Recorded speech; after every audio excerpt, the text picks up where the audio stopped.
California. Ms. Jacobs for 30 minutes.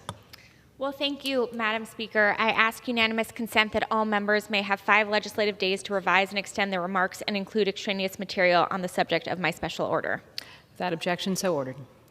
I recognize myself for as much time as I may consume. I'm proud to be here during Children's Week alongside a number of my colleagues to elevate the ongoing need to invest in and support kids.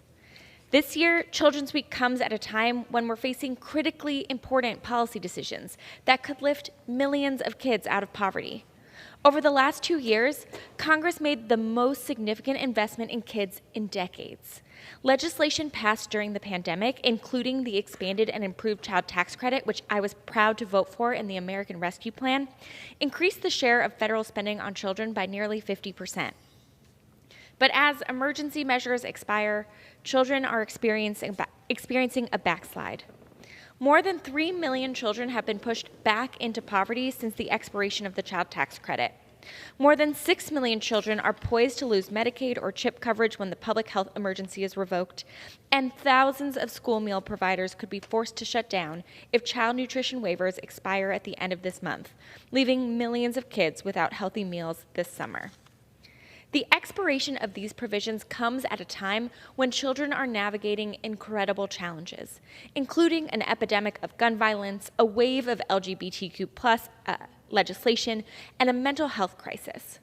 These examples serve as a reminder that every issue is a kid's issue. As a member of the Select Committee on Economic Disparity and Fairness and Growth, ending child poverty has been one of my top priorities. Children are currently the poorest demographic group in the United States, and our child poverty rate remains shockingly high compared to our economic peers.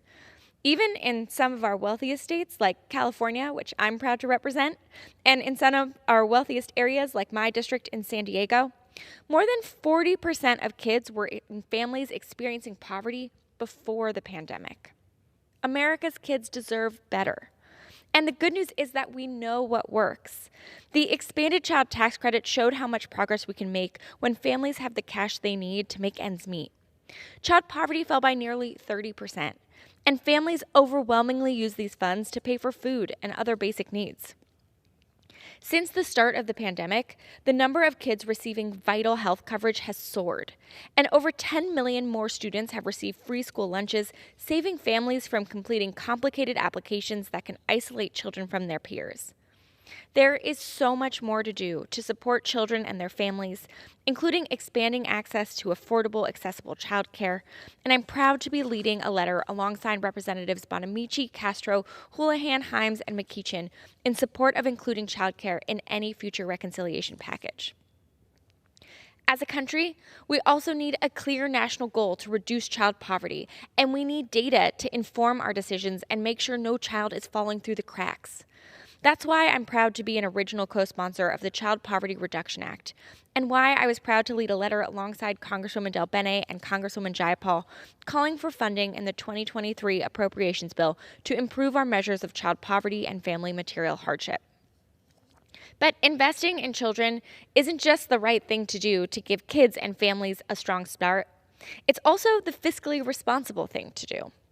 Child poverty costs our economy up to $1.1 trillion a year in lost economic output, increased healthcare spending, and more. And the investments we make in kids pay off across a lifetime. A study from Harvard Opportunity Insights found that investments we make in kids consistently have the highest returns. And for every $1 we invest in high-quality early childhood education, we save $6 down the road. So while some of my colleagues might say we can't afford to invest in kids, the fact of the matter is we can't afford not to. The case for prioritizing kids is so strong, and I look forward to working with my colleagues not just this week, but every week to improve outcomes for kids and build a better future. I now yield as much time as he may consume to the gentleman from Illinois, Mr. Foster.